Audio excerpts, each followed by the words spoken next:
Fitness वाली बहू। चंद्रनगर गांव में सुगना अपने बेटे रमन के साथ रहा करती थी। कुछ ही दिनों में उसकी शादी राधा नाम की एक लड़की से हो जाती है। राधा फिटनेस को लेकर बहुत ज्यादा सजग होती है और वो घर के बाकी लोगों को भी दिन भर फिटनेस टिप्स देती रहती है। बहू, आज तो मुझे आलू पूरी खिला दो। नहीं माँ जी, उसमें बहुत ज्यादा फैट और कोलेस्ट्रॉल होता है। आपको तो मैं आज प्रोटीन सलाद बनाकर खिलाऊंगी। कुछ दिनों तक तो सब ठीक लगता है, मगर धीरे धीरे सुगना और रमन दोनों ही राधा की इस आदत से परेशान होने लगते हैं। राधा, मैं मानता हूँ हमें फिटनेस के प्रति सजग रहना चाहिए, मगर बाकी की चीज़ें भी खानी उतनी ही ज़रूरी है। रोज़ रोज़ प्रोटीन सलाद थोड़ी ना खाया जाता है। आपको तो खुद तला फला खाना है, माँ जी का तो आप बस बहाना बना रहे हो। देखो जी, जो आप खाते हो आप वही बन जाते हो। अरे मुझे ये सब ज्ञान मत दो राधा, मैं बस ये कहने की कोशिश कर रहा हूँ कि हर चीज़ खानी ज़रूरी होती है। तेल और घी भी खाना ज़रूरी होता है एक मात्रा में।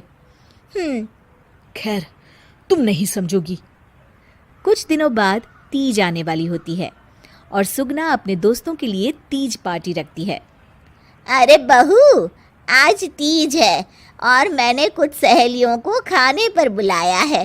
कुछ अच्छा सा उन सब के लिए पकाना। ठीक है माँ जी।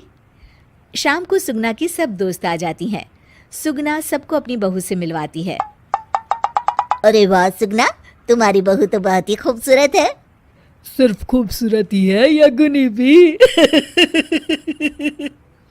अरे नहीं नहीं, मेरी बहू बहुत ही संस्कारी है। घर का सारा काम भी खुद करती है। थोड़ी देर सब गप्पे मारते रहते हैं। फिर राधा टेबल पर खाना लगा देती है। खाना लगा दिया है मैंने, आप सब खा सकते हैं। सब लोग टेबल पर आते हैं। अरे ये सब क्या है? आंटी, ये पालक का सूप है और वो स्प्राउट सलाद। वो सब तो ठीक है बहू, मगर खाना कहाँ है? आंटी, यही खाना है, इससे हेल्थ भी बनी रहेगी और आप सबकी उम्र में तो यही खाना ठीक रहता है। हमारी उम्र मतलब? अरे हम कोई बुढ़िया थोड़ी ना हो गई हैं। अरे ओ सुगना, अगर खिलाना ही नहीं था तो हमको बुलाया ही क्यों? सब मूड खराब हो गया तीज के दिन, चलो यहाँ से। और ये सब बोलते हुए सब औरतें चली गई। अरे ऐसा क्यों किया राधा? मैंने बोला था ना कि कुछ अच्छा बनाना। तुम्हारे फिटनेस टिप्स हर जगह अच्छे नहीं लगते। आज तुम्हारी वजह से सब मुझे इतना सुना कर गई। जाओ, अब वो पालक सूप और सलाद खुद ही खाओ। उधर रमन भी राधा की इस आदत से बहुत परेशान हो जाता है, क्योंकि वो रोज उसके टिफिन में कोई ना कोई सलाद बनाकर देती और दाल देती। और एक शाम जब रमन ऑफिस से लौटता है तो अचानक गुस्से से आग बबूला हो जाता है। राधा, ओ राधा! आ रही हूँ, चिल्ला क्यों रहे हो? चिल्लाऊंगा ही ना, आज ऑफिस में मैं बेहोश हो गया था। अरे मगर क्यों? अरे तुम जो फिटनेस के नाम पर रोज ही सलाद और दाल देती हो ना, टिफिन में उससे मेरा पेट नहीं भरता और मुझे वीकनेस की वजह से चक्कर आ गए। मगर उसमें तो प्रोटीन होता है। हर चीज लिमिट में अच्छी लगती है राधा, चाहे वो फिर प्रोटीन ही क्यों ना हो। उसके अलावा भी सबकी मात्रा खाने में जानी चाहिए। मैं तो बस आप सबकी सेहत के लिए ये सब करती हूँ। अरे इतना भी मत करो, हमें खुला छोड़ दो थोड़ा। थोड़े दिनों बाद एक दिन जब सुगना मंदिर से लौटकर आ रही होती है तो अचानक से गिर जाती है और उसकी सब उंगलियां और हाथ पैर जोर से अकड़ जाते हैं। कुछ लोग मिलकर उसे घर छोड़ जाते हैं। घबराई हुई राधा तुरंत डॉक्टर को बुलाती है। डॉक्टर साहब, माँ जी को क्या हो गया है? इनका पूरा चेकअप करना होगा। वैसे तो मुझे लग रहा है कि इनको गठिया हुआ है, इतना तो पता चल रहा है। गठिया? बाप रे! हाँ, गठिया। इनके घुटनों और सभी जोड़ों में जो लचक, जो चलने फिरने के लिए ऑयल चाहिए ना, वो अब नहीं है। अरे कैसी बातें कर रहे हैं आप?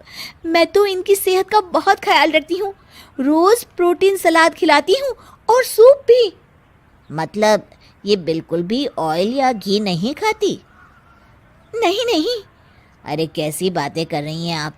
खाने में एक मात्रा में घी या ऑयल का होना बहुत ही आवश्यक होता है।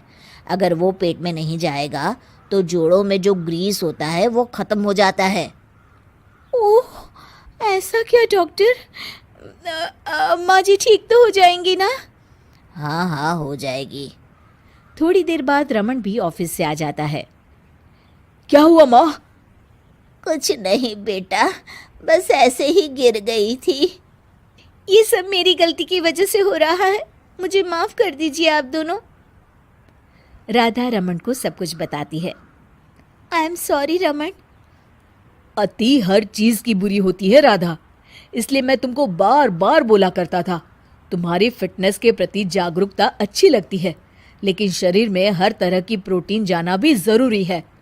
जी, आप बिल्कुल सही कह रहे हैं, मुझे माफ़ कर दीजिए। मैं अपने हाई क्लास फ्रेंड के दिखावे और बहकावे में आ गई थी। मैं दोबारा ऐसा कभी नहीं करूँगी और माँ जी का ख्याल डाइट चार्ट के मुताबिक ही रखूँगी। ये हुई ना बात। अब मेरे लिए आज अपने हाथों से देशी घी के गर्मा गर्म आलू के पराठे बना दो, तो ही मैं माफ करूंगा तुम्हें।